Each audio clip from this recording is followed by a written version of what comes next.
Um, this is like vlog number 5, I think, paranormal. This is about the Gregor house. We lived in a duplex from 5th grade through, I want to say, 9th grade, because I ended up moving to Garfield Heights when I started high school. So from 5th grade all the way up to high school, well, right before high school, I lived in this house and had a lot of experiences there, as I typically did. Yeah, I think that house was probably the worst outside of my friend Courtney's house as far as experience-wise. It was a duplex, like I said before, and we had a porch, like the living room. There was like this door right beside like the big window that went out to the porch. There's the door, and then you stepped out, and then there was a porch, and then there was, the downstairs porch for the downstairs like unit or whatever, and then there was an attic in the basement. So me and my brother didn't, I don't think he lived with us at the time, because my parents got divorced, so at one point he wasn't living there anymore. But I think maybe, I don't know, I can't remember. But anyway, I was in the one room, and my brother was somewhere else. He was either visiting, or at one point they ended up making the living room into another room. Like, they divided it with like a divider, because they didn't want me and my brother having to stay in the same room because I was too old. But he ended up having to move in with us because he was living with my mom and it wasn't working out. So, yeah. Well, the one day, me and my brother were messing around with the Ouija board, which I don't really have an opinion on a Ouija board. I don't really know. But we were messing with it, and it was really uneventful. And most of my experiences with one are.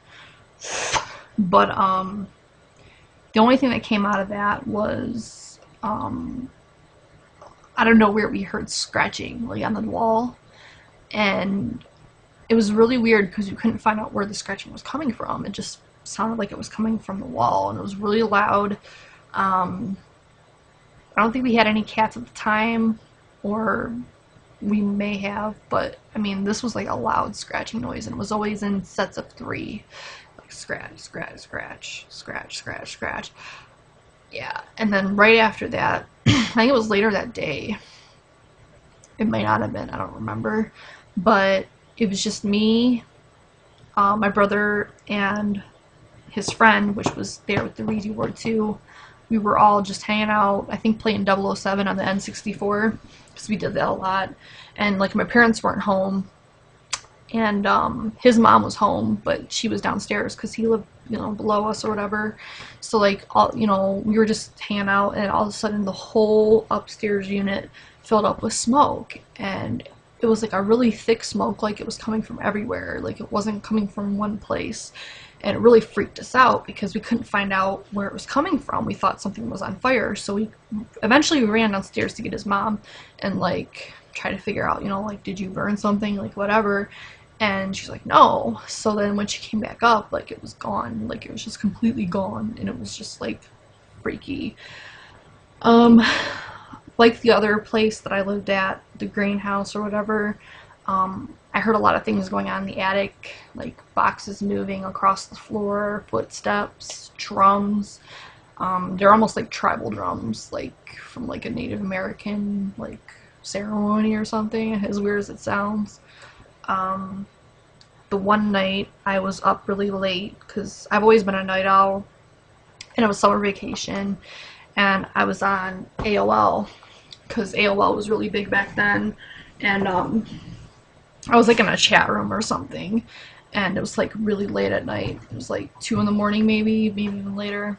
And I heard like footsteps, like walking in the kitchen, like high-heeled footsteps, and which I thought was weird because the only person other than me that was home was my dad, and he doesn't wear high heels, and he was sleeping. So yeah, when I turned my head, I saw a woman. Like, she was completely naked, and she's like a bigger woman too, and I just thought it was really weird because, I don't know, like, it's just really weird. And I also saw a man too one day. I was in my room watching, I think, Star Trek Voyager. I'm a dork. And I looked at my hallway, like in my doorway, and there was like this tall man, like just the silhouette of a man with like a top hat. And it was just like, I can never really make out their face, which is always weird. But he was just like staring at me, and it was like freaky.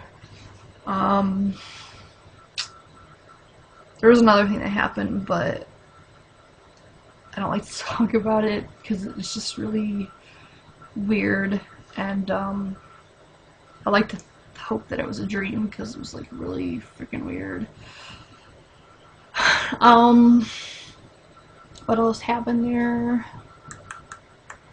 Oh, same type of situation with, like, before I was in the computer room, which was the dining room, and just online talking to people, and we had this dog. His name was Riker, and he's like just like this little German Shepherd Chow, like a medium-sized dog, and he was laying by the door, like to the porch or whatever, and he was just like laying there, and it was like nothing spectacular. I just remembered I saw him there, and I got up in the kitchen to get something, or like, I forget what but I went in the kitchen, and from the kitchen you can see the one room, which is my dad's room, and I saw like some part of Riker in there, and I thought it was really weird because I had just seen him in the living room. So I'm thinking, well, maybe he walked past me and I didn't hear him. So I walked in there, and I asked my dad, I was like, how long has he been in here? And he's like, well, a while, why? And I didn't even bother telling him because, like I said before, like, my dad's never believed me as far as anything I've seen or experienced. So I was just like, nothing. But the significant part about that was I had just seen the dog in the living room. So even if he managed to ninja his way, you know, past me into the kitchen and then, you know, to my dad's room, like, it doesn't explain like how he could have been there and in the living room at the same time, because I had just seen him in there, and he's telling me he's been by him for a while. Like, no. It was just freaking weird. I think that's about it there. And it turns out when I was either moved, I think I was moved, because like my friend Erica that I knew from the neighborhood, we were talking about it later on, because she experienced a little bit of the stuff too. She'd be over or whatever. But we were talking about it, and she's like, yeah, you know, supposedly there was a guy that killed himself, either on our porch or the one below it, which I thought was weird because I never knew that. And then also, the whole area was supposed to be built on an ancient Indian burial ground, which I go like that because a lot of places seem to be. But I found that odd too because, like I had said before, I would hear drums, like I would hear tribal freaking drums. And yeah, it was just really weird. But yeah, I think that's about it there. I still have more experiences to go. I'm trying to, you know, make documents of everything that I can remember, because, you know, as you get older, your memory starts to go, and I want to have some kind of documentation. Plus, I want to share my experiences and hopefully get people to share their experiences as well, and help you not feel as weird about it, because I've always felt weird about it, because it seemed like, especially up until I met my friend Courtney, it seemed like I was the only one that experienced these things. And like I said, my dad, it was so dry. My dad never believed me, and it was just really hard to not be able to talk to somebody about it. So yeah. Anyway, if you have any stories or whatever, leave them below or do a video response. Yeah.